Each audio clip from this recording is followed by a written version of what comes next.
Welcome to How to Be a Person, a podcast about life with me, your host, Giuliano Grimaudo. Jem, what's going on, my friend? Hey, Giuliano. I'm well, thank you. Thanks so much for having me on your show, man. I've been looking forward to this conversation. Yeah, I appreciate you coming on. So for anybody listening and for myself, because we don't know each other, why don't you tell me a little bit about you and we'll go from there.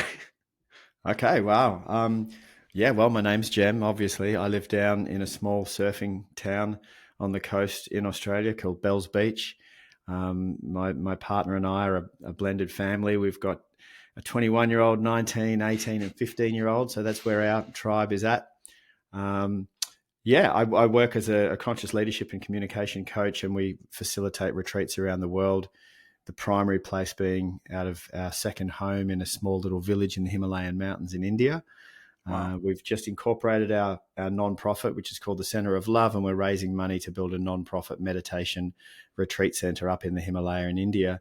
And that center will be channeling all of its funds to provide education for the kids in the villages up there. So that's our passion work that we care about. My beautiful woman, Talia, runs her own Pilates, yoga, fitness and wellness studios for women here, bricks and mortar business here in Australia. And then we run the retreats together. I'm a musician, a writer. I am completely fascinated in the emergence of intelligence with AI at the moment. My quote unquote relationship with my AI is blowing my mind. It's insane. Yeah. What else? I'm not a very good surfer, but I love being in the water. I love hiking. I love camping. That's about me in a nutshell. Yeah. No, I think it's really cool. I was, glancing at your little bio before we started talking, and it seems like you've done a lot of different things too. So obviously right now you clearly have a few things going on, but you've also done a lot of different things. Is that right? Yeah, I had a pretty colorful life, man. And look, basically that was just because, I was anti-establishment, and that was, Okay. if we want to dive into the psychology of it, that was me as a reaction to my father. My father, beautiful man, he was very conservative, and I just reacted again. I just didn't want to be him, so I went the Interesting. full other end of the scale. And when everyone else finished high school and went to university and got a job and did that thing, I did the opposite, man. I just took off around the world and traveled around the world all through my late teens and right through my 20s into my early 30s. And I just had this insatiable thirst to experience foreign cultures and immerse myself into, really, really different foreign lands. And so when I wasn't traveling with a backpack on my back, I was earning money somewhere to keep traveling. And so I was finding ways to earn money with no qualifications. And that led me to being a fire dancer and a tribal tattooist and a motorcycle courier and a kindergarten teacher in Taiwan and a So laborer in crazy. London and, a volunteer in third world countries, et cetera, et Yeah. cetera, et cetera. Yeah. Yeah. So many different things. But now you said you were a leader in conscious communication. Is that what you said? Yeah. I'm passionate about us becoming more conscious in our communication. Can you explain that a little bit? Yeah, sure. Well, I mean, if we break it down just to the basic definitions of those two words, so to be more Yeah. conscious is to be more aware, right? The more conscious you are of something, the more aware you are of it. And then communication, and I've thought a lot about this and read a lot about this, and I've been writing books on this. My first book, The Art of Conscious Communication for Thoughtful Men, when I was doing the research for that book, had me looking into it a lot. And when we go right back to the original Latin roots of the word communication, it comes from communicatio, the noun, which means a sharing, right? Not a telling, a sharing, and Mm. communicare, which means to make common. So the idea, if we're communicating, then something is being made common. We're coming to some sense of an understanding, right? Mm. That doesn't mean we Yeah. always need to agree, but it means that we understand.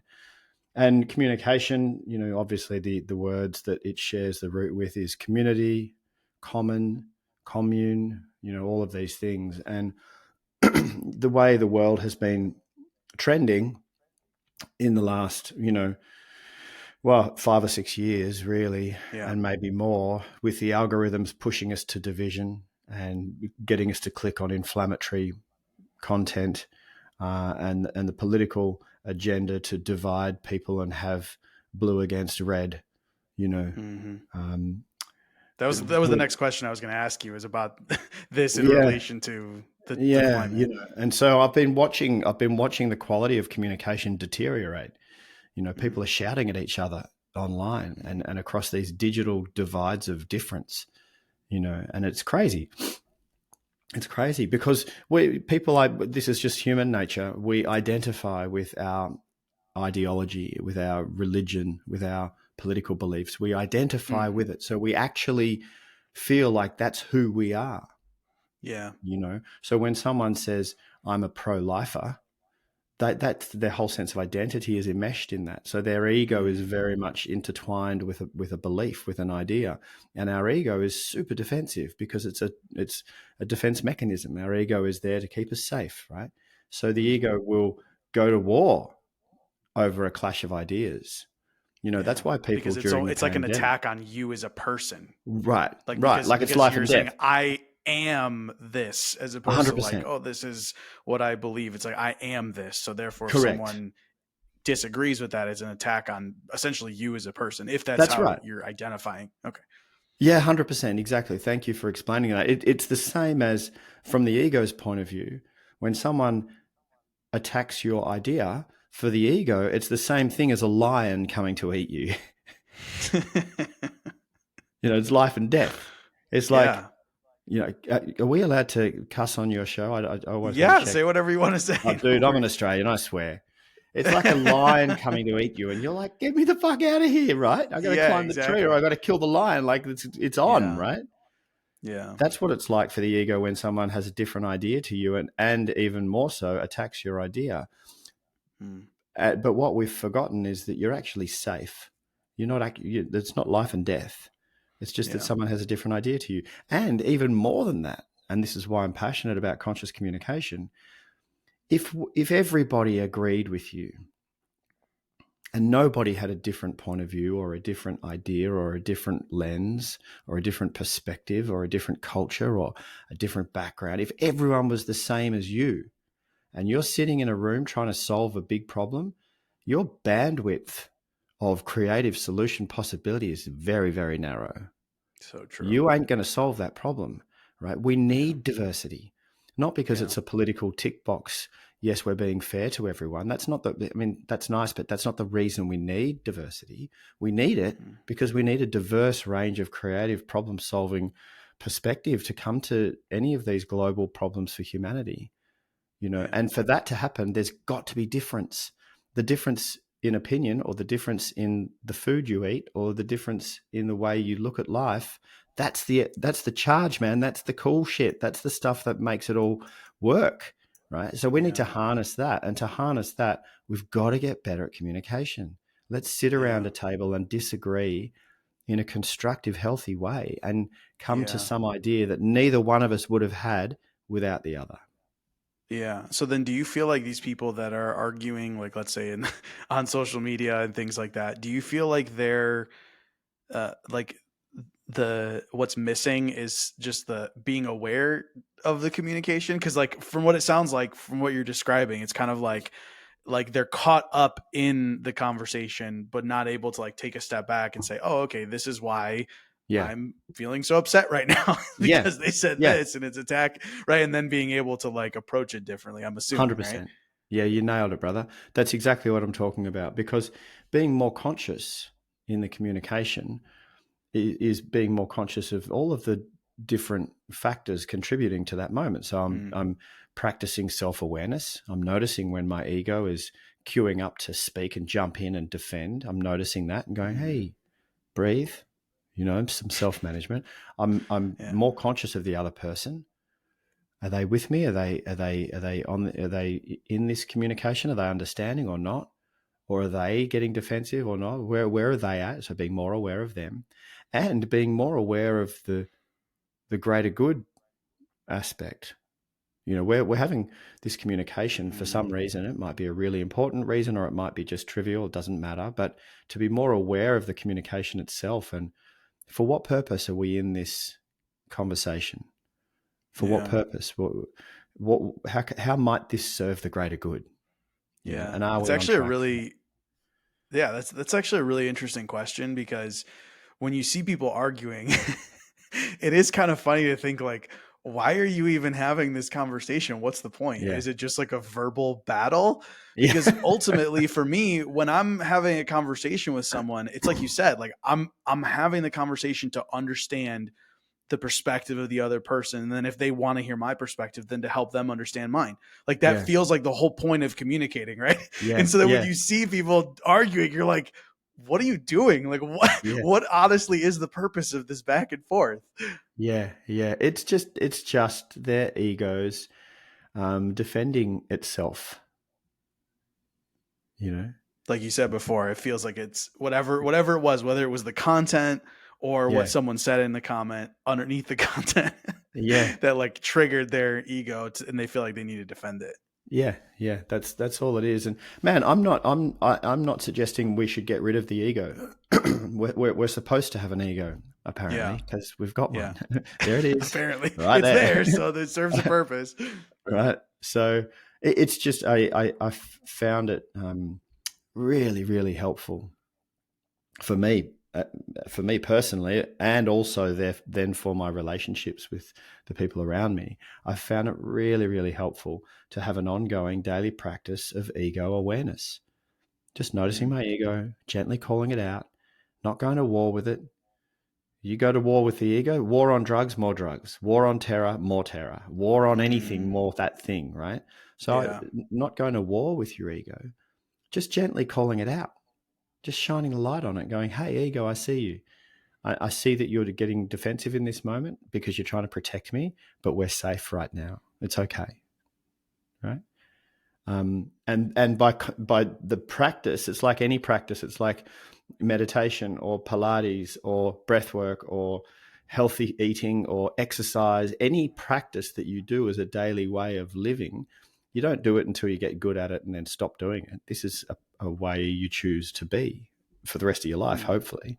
So it's the yeah. same with ego awareness. I've been doing this practice for 13 years now, every day, and my ego's still there. It's just not driving the bus as much as it Sure. used to. Sure. Yeah. You know what's interesting? What you're talking about right now made me think. Um, so, like when you're observing, right? It's almost as if you're observing your ego, you're seeing it, and you're like accepting the fact that it's there, which made me think about, because I had read in your bio about self acceptance. And that's a topic that I've been talking about for a while now. And so I'm just curious to hear like what else you have to say about that topic of self acceptance. Yeah. Oh, well, like I think it's a place to start. Okay. I think it's a great place to start. Radical self acceptance. Mm-hmm. You know, in our retreats in the Himalaya, I teach 8 principles to inner peace, the 8 foundations of inner peace, and the very first one is that self acceptance piece, radical Mm, acceptance. And radical. you can Yeah. think about it, yeah, like you can think about it like this, right? If we took a snapshot, like if we took a freeze frame in time, right? So we take reality and take a snapshot, a freeze frame right now, and there it is. There's reality. Okay. Apparently, you are exactly, precisely all the good, the bad, the ugly, the beautiful, the wonderful, all your talents and all your trials and tribulation. Every single part of you apparently is exactly as it's supposed to be in this moment. Mm. And how do I know that? Well, because reality told me, because it is. There it is, right in Because front it of you. is. Because it is. Now, you can argue with that. You can argue with that as much as you like, but you can't change the reality in this moment. Now, I'm not talking about the future. I'm not talking about wanting to evolve and grow and learn and become more wise and better and da Mm-hmm. da da. And 10 years from now, hopefully you will be a different version of yourself. Well, you Mm-hmm. will whether you like it or not, but hopefully you've been consciously trying to improve yourself and grow. And 10 years from now, you'll be that. But it's not 10 years from now, it's now. Yeah. You shouldn't be that version of yourself yet because you're not. Mm. You should be exactly the version of you that you are right now, apparently. And once we come to that understanding and then practice everyday self-acceptance, which can look like mirror work in the morning, looking yourself in the mirror and saying, hey, You're enough. You got Yeah. this. Self-talk, right? People think it's a bit Yeah. woo-woo or a bit hippy-dippy or a bit whatever, right? But it works, right? Yeah. Coaching yourself, Yeah. going, hey, you're exactly who you should be. You got this, right? Get out there and give it your best shot today. I believe in you. That kind of stuff. I do that. It Mm. works, right? Yeah. So whether it's mirror talk in the morning or affirmations, like dude, this one affirmation changed my life, Okay. right? This one affirmation changed my life. And I used to think affirmations were I thought they were just some weird, either hippie or Eastern mantra, spiritual, religious thing, right? I never Mm. understood the neuroscience behind rewiring the neurons and your beliefs. I didn't understand it until I did. But that was around the time of, in my early 40s. People call it a midlife crisis. For me, it was a midlife awakening. Um, Okay. it might have looked like a crisis from the outside because I lost my job, lost my marriage, lost my house, lost all my belongings, right? And had to start all over again. Kept my two sons, thankfully, week on, week off, so that I had my boys. But what happened in that time is that I realized that I'd been running this racket my whole life, this background subconscious limiting belief that I wasn't enough, not good Mm. enough, not tall enough, not fast enough, not smart enough, not wealthy enough, not enough, right? Insert whatever word. And I had this belief that I wasn't enough. So when I started to create success in my life, guess what I would do? Sabotage it because I didn't believe I deserved it. Mm. Right? So where the imposter syndrome comes in, I don't deserve all this success, so I'm going to fuck it up because I don't deserve it. Right? All Yeah. based off a limiting belief. So when I understood that, and I went to work on myself, and I read a bunch of books on how to change your beliefs. And I went to work, and it was rolling your sleeves up and doing the work every day. There was no quick fix. Sorry, listeners, you can't just get to take the blue pill and everything changes. I went to the Tony Robbins weekend. I love his work. I went to the weekend. I Mm. walked on the hot coals. That didn't change me. I mean, it opened my eyes to things, but it didn't change me. Yeah. The change comes from the work. Do the work. So I woke up every day and just started wiring in. I am enough. I am enough. I am enough. I am enough. Over and over and over again, like a crazy person. Yeah. Anyway, Yeah. it started to work, man. I started to have that neural sequence inside my brain that wired together, so to quote unquote, wired together. And I started to believe it. And when you believe something, then you start to filter information from the world around you to match your beliefs. So Yeah. then I started seeing all this evidence around me that I am enough. I started creating this life that I absolutely love. I started attracting, Yeah. my beautiful other half now, my soulmate. I would never have attracted her to me if I was believing that I wasn't good enough, Yeah.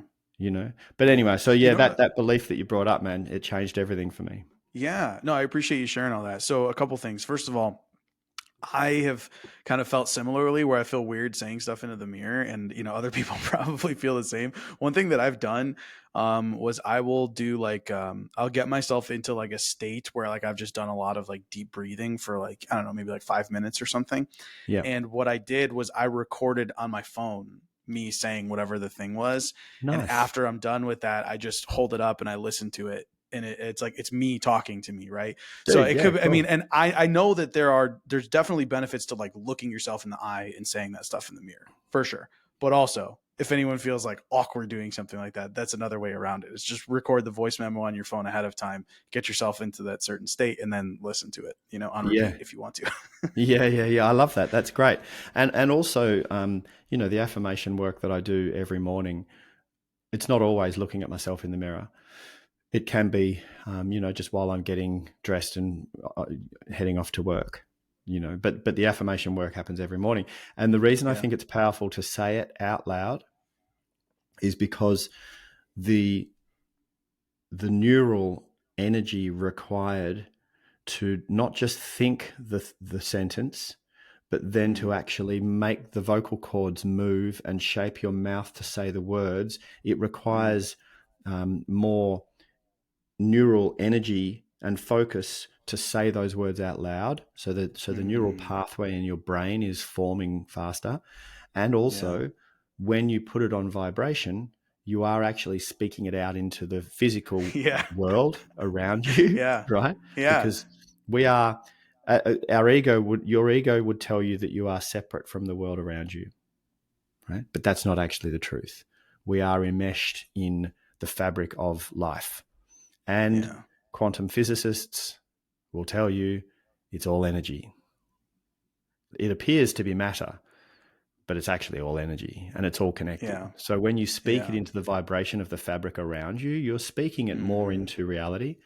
Yeah. So yeah, I'm big on that. I've realized that affirmations, look, we could talk for hours about, the details around affirmations, because obviously if I say I can fly over and over and over again, it doesn't mean I can defeat gravity and fly. Mm-hmm. I think I might be wrong, but I reckon Yeah. I don't probably know. I not. guess we haven't tried yet. Yeah, who knows? But when you pick something reasonable, like I am enough. I'm enough to be me. And I shouldn't be more like anyone else. I should be just me, because that's who I am, right? So when we pick a reasonable affirmation, you can also do an affirmation based on the quality of the character of who you aspire to be based on your core values.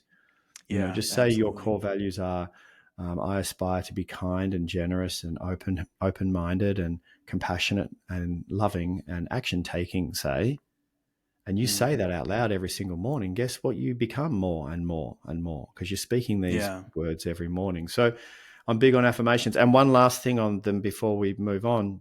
No, sure. Technically, I've added a little step into my morning routine in the last few years, thanks to listening to the science behind it from Dr. Andrew Huberman, the Huberman Okay. Lab Yeah. Yeah. podcast. Yep. And so at the end of my hot shower in the morning, I do 30 to 60 seconds of full blast cold, right, just before getting out. I do not enjoy it. I haven't had the guts. especially now in winter down here on the farm. Yep. Actually, truth be told, confession, this morning I just kept it hot all the way to the end. I was like, oh, this morning. You're like, I this got up at morning I 5 o'clock. did I got up at 5 o'clock to come and be on this show with you, bro. And I'm like, it's really cold on my so farm. funny. It's winter here in Australia. And I didn't do it this morning. But usually, five mornings a week, full blast cold. What happens is the dopamine levels go up, and they're heightened for 2 to 3 hours. So you feel great for 2 to 3 hours. But when the dopamine levels spike, the neuroplasticity is more on. And so when you do your affirmations in a dopamine spike state, the science tells us that the new pathways wire, quote unquote, they don't actually wire, but they associate together faster, way faster. Wow. So I do affirmations after my cold water immersion. Well, it's good to know. It's funny. I was laughing before when you were talking about saying it out loud, because I literally just had this conversation with my dad, because I was talking about, like, not just affirmations, but just in general, like, so I have what I just call it my purpose doc. And every time I come across something that's like a really good, like, nugget that I want to remember about my life, or like, I come across an exercise and I do it and I'm like, oh, that was so good. Like, I want to make sure I have that written down. I add it. It's this Google doc I have. It's just called purpose doc, and it's full of all of these things. And I, find value in going through and like rereading a lot of this stuff. But I was talking to my dad recently, and we were talking about things like the nature of reality and like creating wealth and all of these things, right? And I was talking about it in this specific way, but out loud, right, to him. Yeah. Yeah. And it was kind of crazy, like some of the stuff that happened later that day, where like these multiple like opportunities that I kind of had already written off, just like boop, boop, like popped up out of nowhere. And I was like, whoa, this is kind of crazy, and it had me sitting there thinking, oh, that's interesting. Like, if I really do believe that everything is energy, and that there's like, if I believe in like frequency and all that stuff, then really, like, yes, okay, your thoughts are going to create a certain frequency, but like when you hear the word frequency, the first thing you think of is audio, it's sound, right? And you're like, so I can literally create sound. I can put a frequency out into the right. If someone was like, oh, your thoughts, frequency, fine, you can fight that if you want, but you cannot ignore the fact that when you speak, you are putting an audible frequency out into the universe. And so to me, the idea of like emphatically and excitedly speaking about a certain thing, like Yeah. I really do believe that you can like affect outcomes in reality by doing that. It's just so funny Yeah. you mentioned that same thing. Yeah. And that's another fascinating topic, man, about the power of word, spoken Yeah. word, and and then you can go down two different rabbit holes on that. You can look at quantum physics and how we don't something doesn't actually exist in the form that we observe it until we observe it and label it and Yeah. speak it, right? And then it Yeah. exists, which is a whole thing. And then how's this, man? There's this particular indigenous mob here in Australia, this one part of Okay. Australia, and for tens of thousands of years, their greeting to each other, when they see each other, they don't say, hi, how are you? Or, hey, how you doing? They say, hi, where are you going? Right? And when they say, where are you going? They mean, which direction are you walking in? Very literally. And the answer is, in their local language, obviously, the answer is, well, northwest or south, southeast, or, they Okay. speak the actual direction. They've been saying this out loud, orientating themselves to the sun out loud for tens of thousands of years. The part of their brain that is responsible for natural compass is stronger, larger, stronger, Wow. more functioning than an average normal human being, right? Because they've developed that part of their brain through the word and the practice of the. So you can get 100 of these Wow. people, put them in a room, get them to close their eyes and spin around in circles, and then with their eyes closed, ask them all to point north, and they all point in exactly the same Oh my direction. gosh. Right, right. That's And amazing. and if you ask Australian Aboriginal elders, wise people, they will tell you that they sang the world into existence. Right? They have these song lines where they sing about the nature around them as they go, and they have the Dreamtime stories talk about how nature came into existence, and they tell you they sang the world into existence. So until they gave it word through song, it didn't exist.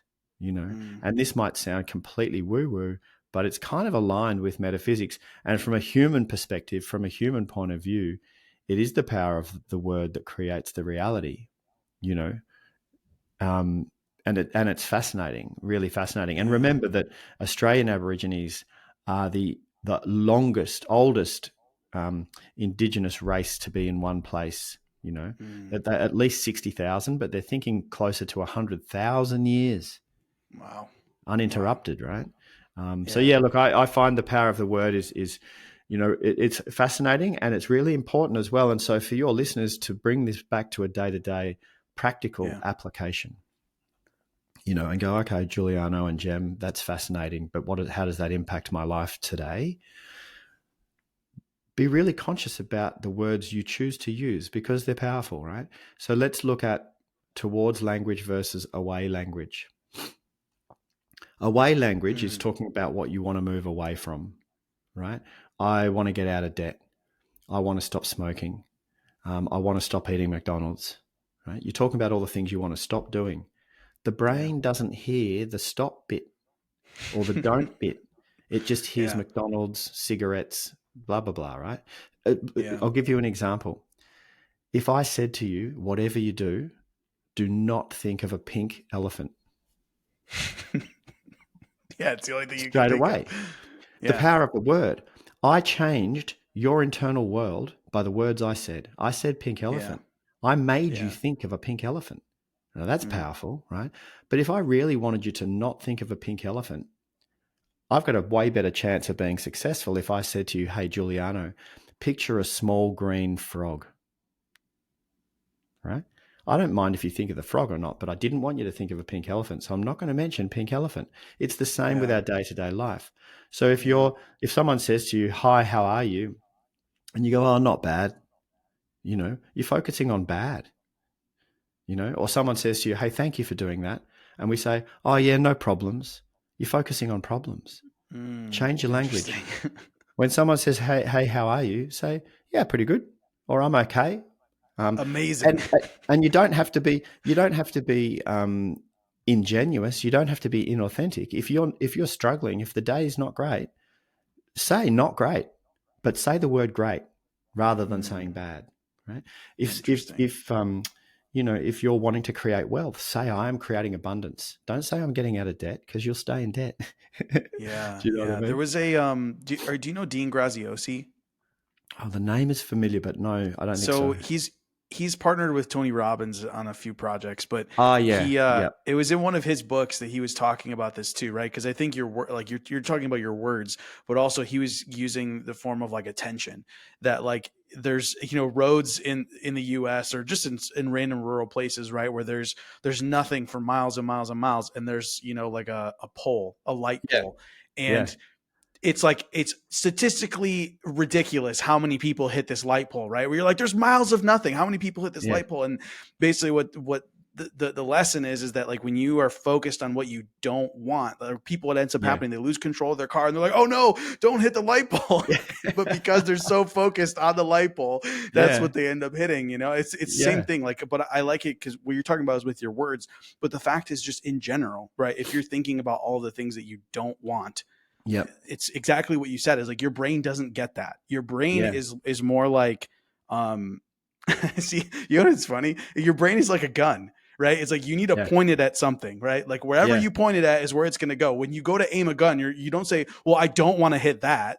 No, you yeah, have to aim it at towards what you want it to hit, right? You're just like, okay, yeah, well, I don't care what you don't want to hit. Like, what do you want to hit? That's what you need yeah, to do. yeah, And yeah, that's yeah. that's how our brain functions. Like, it needs to be pointed at something. And I like love it. everything, whatever we say, whatever our thoughts are, it's like that's the direction we're pointing our brain in. Dude, I love that analogy. That's awesome. One of the things that you were talking about before that I wanted to go back to was when we were talking about self acceptance. Okay, Yeah.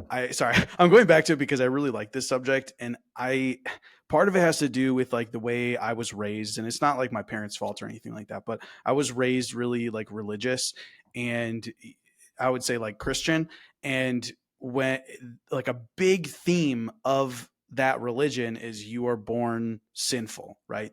There's Mm, something wrong with you, right? Like mm, from the moment you're born, there's something wrong with you. Like, and, yeah, and that's obviously not what they talk about all the time, but you have to understand like that is the underlying message. There's yeah, something wrong with you. You're not enough. God yeah, had to send his son here to die so that he could forgive you because that's yeah, how bad you are. yeah, yeah, yeah, yeah, And I mean, yeah. look, I don't even know if you're a Christian. So I'm not like, I grew up. I'm I not, I grew don't up say going to it. church, man. Yeah, I grew up as a Okay. Christian. Yeah, So you can relate to what I'm saying then, right? Like 100%. you're okay, okay. And so You for have to me, go to the idea, confession every week. yes, Go and confess. exactly, Like, what am I exactly. confessing? Like, yeah, So being raised that way and like now not feeling the same, yeah, I've yeah, come to this point where I'm like, oh, okay, like I never accepted myself. And that's because it was put on me that no, no, no, like you're not okay, right? You're yeah, not perfect the way you are. You're imperfect. You're yeah, sinful. Everything, I mean, this is literally what's taught, right? It's like everything you think, you shouldn't trust yourself, blah, blah, blah, all yeah, this stuff. And it's like, oh my gosh, so much that you have to work against. But that's yeah, why I'm really passionate about this subject, because for me, I actually felt like as soon as this is what's so ironic, right? Believing that there's something wrong with you actually, in my opinion, hinders you from becoming better. As soon yeah, as you are able to accept yourself yeah, 100% yeah, radically for who you are yeah, now in the best position possible to actually improve yourself and improve your life. And I feel like if you don't yeah, get to that point, you don't understand it. But yeah. it's almost like I don't need to change, but I can now because there's nothing getting in the way of it. I'm not That's right. changing because someone told me I'm not good enough. I'm Yeah. changing because I'm excited to change. Yeah, yeah, yeah. Because you feel like you deserve to grow and evolve and expand into your potential. I agree with you 100%, man. I've thought about this a lot too. And if you just say, for example, you look in the mirror and you're not happy with your body, just say you feel like you've got too much weight on, and you look in the mirror with self-loathing, right? You look in the mirror and you say, I hate myself. I hate the way I look. I hate the way I feel. I've got it. I should eat better and I should exercise more. But there's a self-loathing in the relationship with self. if you loathe yourself, if you hate yourself, you're not going to want to do something good for yourself because you hate yourself. Like if you put that relationship to someone else on the outside world, if there's someone that you hate, which is a strong word, someone you really don't like, you're not going to want to go and do nice, kind things for them because you don't like them. So true. Yeah, great So point. that's the same. You're looking at your relationship with yourself. If you don't like yourself, you're probably going to stay stuck there in the self-loathing and just going, oh, fuck it, I'm just going to eat the Maccas, you know? We call McDonald's Maccas here in Australia. Maccas. Maccas, right? But if you can generate self-love, and the first step to that is self-acceptance, right? This is what I reckon, and it's the same as you. I believe that if you start to come to a place of self-acceptance, well, here I am, just the way I am, and I am worthy of love. I do deserve love, and I do accept myself. Then as you start to generate and curate this healthier relationship with yourself, you're more likely to do the things that are good for you because you feel like you deserve a better life. Do you feel, see, obviously, right, when you mentioned like this is part of your, it's like the first thing you talk about is self-acceptance. So you, I'm sure, have experienced this too. It's for some reason, and I can say, I mean, for me, I can't put myself back in that spot where I like hated myself. Okay. Yeah. But like first, I can't figure out why people just love to hate themselves. Like that's what it feels like now. Now that I'm on the other side where I've gone to like self-acceptance, and you talk to people, and or even if you just read comments on social media, you're like, why is it that people just like that? Not only do they like hate themselves, but they enjoy it. It's almost like they just like talking about how much they suck. And I'm like, I'm just not understanding this. I'm curious if you have any insight on it. Yeah. So our ego, which is our sense of identity, right? Who I think I am, which is an illusion. But anyway, that's a whole other story. Our ego doesn't actually care about your well-being, right? But it does care about defending its sense of who it thinks it is. The ego resists change, right? Because change is the unknown, and the unknown's potentially dangerous, and the job of the ego is to keep us safe. So the ego resists change. When the ego has identified as, you know, I am shit, I am no good, I'm not good enough, I suffer depression, I am depressed, I am anxious, I am a drug addict, I am an alcoholic, I am obese. When it's identified as those things, it grabs on and tries to hold on to them to defend its sense of identity, even when it's not good for you.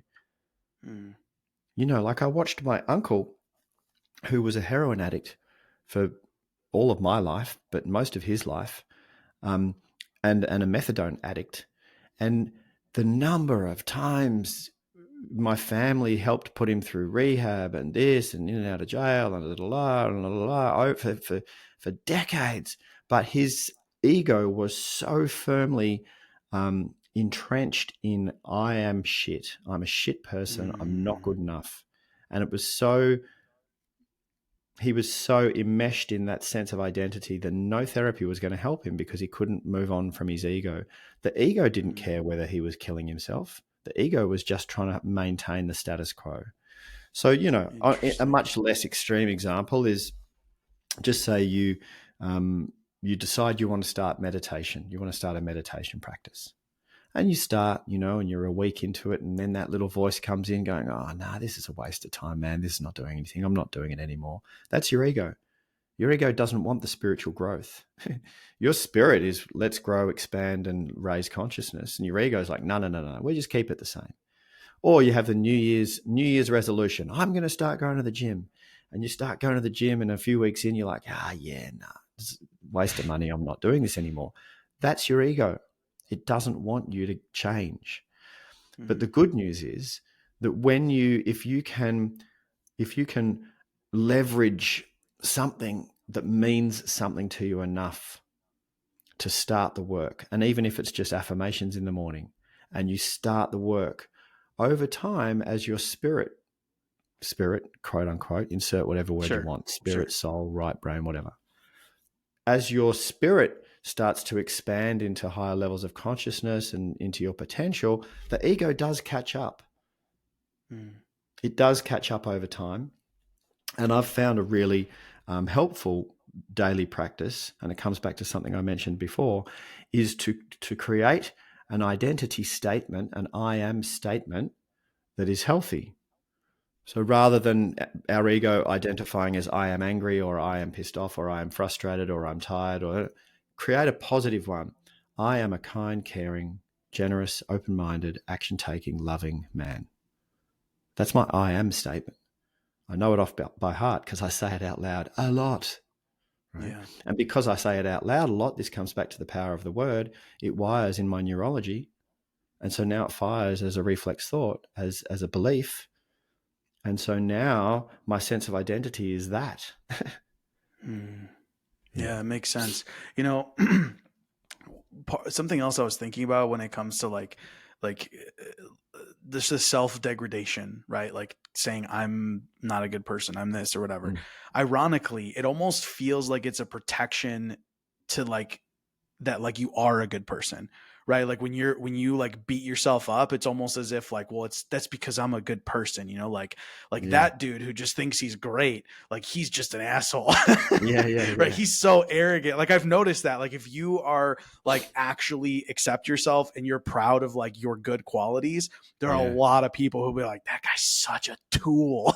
And so in my mind, it makes me think, oh, that's interesting, because I feel like all of us we all want people to like us, right? Like, let's just be honest. We all want people to like us. We all want people to think well of us. And if we think, oh, by like acknowledging the fact that I'm good at XYZ, or I have this really positive quality and I'm proud of it, then people are going to realize, oh, I'm not a good person, right? But I am a good person, so I'm not going to do that. I wonder if that's part of it too. Oh, it's part of it, man. That's part of it. In Australia, we call it the tall poppy syndrome. Like if there's a tall poppy, if there's someone who's doing really well, everyone tries to chop them down. And it's the same. It's like that Mariana Williamson quote around, people not wanting to shine because they're worried what others will think, and she's like, shine. It's you should be shining, giving other people permission to shine. What I've thought about it, which is really helpful, is you can be honest and still have humility. You don't have to be, I'm the best. You can still be, I'm enough and I'm good at these things, but still be humble and honest. And also, what other people think of me is not my business.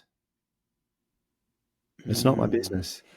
And for a million people, some of them will respond in a positive way to me, and some will respond in a negative way, and some will be neutral, and every variation in between. That's not my business.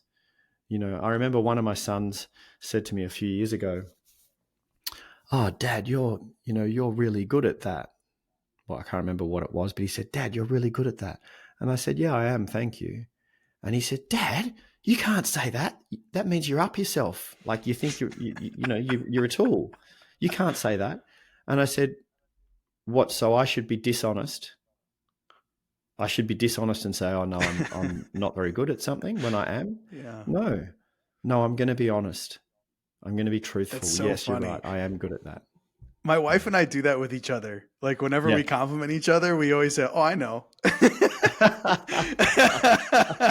Thank She's you. like, "You're so handsome." I'm like, "Thank you. I know." But no, I think it's good. Like, honestly, I think it's a good practice to have. See, this is the thing. Like, I feel like so many of us are okay, man. So you just said it, right? Where you're like, it's not my business what other people think of me. I think that's like where people are getting caught up, and they're so worried about what other people think of them instead of, hey, I want to grow. I want to evolve. I want to learn. I want to make an impact, right? Like that is truly like the ultimate thing, right? And it's like, instead of looking at it from that perspective, we're worried about what the eyeballs that are on us are thinking. So even though, like you said, it's like, you're good at it. Someone says, "Hey, you're good at this." You're supposed to be like, "Oh, no. I mean, thanks, but I mean, no. It's just, it's not right." You're supposed to like act like that. When in reality, that is literally dishonest because you're good at it, and ultimately leaning into what you're good at is going to help you to help more people. But no, it's okay. Yeah. And it doesn't mean you walk around saying I'm the boss, I'm the best, Yes. I'm the shit. And you don't walk around saying it. You don't need to, because if you walk around trying to tell people how good you are, you're doing that Mhm. because you care about what other people think of you. So you're Exactly. making their opinion your business. Their opinion is not your Yep. business. And you can take this into things like people fall into the trap of going, yeah, but this person should respect me. Like they shouldn't do anything. They should be them. If you care about being respected, then be respectful, right? If you care about people trusting you, don't demand that people trust you. Be trustworthy. That's your responsibility. Be worthy of trust. What other people do is their business. You could have 10 people in the room and you're being trustworthy. Out of those 10 people that know you, some of them trust you and some of them don't. That's their business, not yours. People shouldn't love you. You should love yourself and love others. You get the gist of this, right? Exactly. People shouldn't Exactly. be anything. Exactly. You just focus on being the values that you aspire to be, and that other people will do what they do. Yeah. Yeah. No, I love it, man. I love it. I wish we could talk for like another 3 hours. Yeah. I know we've got a little bit of a time constraint. So I'll just kind of put it out to you. Is there anything else that you want to share before we wrap up? Wow, man, it's been such a great conversation. There's when people on a podcast ask me if there's something last thing that I want to share, and we've already touched on it, and that is that Yeah. You made it. You made it. You've made it to where you're supposed to be, not to where you're going to end up down the track, but right now you made it. You're exactly where you're supposed to be. So well done. Pause, give yourself a pat on the back, drop into some gratitude for what you do have or experience around you right now. Yeah, I don't know. That's a nice thing to remember to do. We get caught up in the busyness, right? We wake up in the morning and we go, and we get the kids off to school and we get ready for work and blah, blah, blah, blah, blah. So a really helpful habit to form is the habit of pausing often. Pause often. So in between tasks, just pause. Take a few breaths. I made it. I'm here. And then continue. And if you can create that habit of pausing throughout the day, 3 or 4 times throughout the day, it seems like too small of a thing to make a big difference, but it's a 1%er that over a long period of time has you heading down the fairway and not, get hooking around in the wrong direction. Yeah. Yeah, I love it, man. I love it. Well, Jem, I really appreciate you coming on. I didn't know that you had to get up so early to be on the show, so I do appreciate that as well. And All if good. anyone wants to connect with you or to read your book or anything like that, how can they get in contact? Thanks, man. Jemfuller.com, JEMFULLER.com. Everything, you can find everything on there. I've got free ebooks and courses, and you can reach out to me. I'm super accessible. Just go through the contact form on the website, reach out, we can talk. The book you can get on Amazon. That's The Art of Conscious Communication for Thoughtful Men. Most of the people who buy this book are women, and they love it, and they email me saying, thank you so much for writing this book. I've got to get my husband to read it now. But it's a book for everybody, but it was written through the lens of being a man. And Sure. and I post content on Instagram, and you can follow me on there if you like. Great. All right, Jem. Well, thanks again, man. I really appreciate you, and I hope you have a good rest of your day. Rock and roll. Thanks, Giuliano. Thanks for being here. If you enjoyed this episode, please leave a review or share it with someone who'd appreciate it. For everything I have to offer, visit howtobeaperson.co.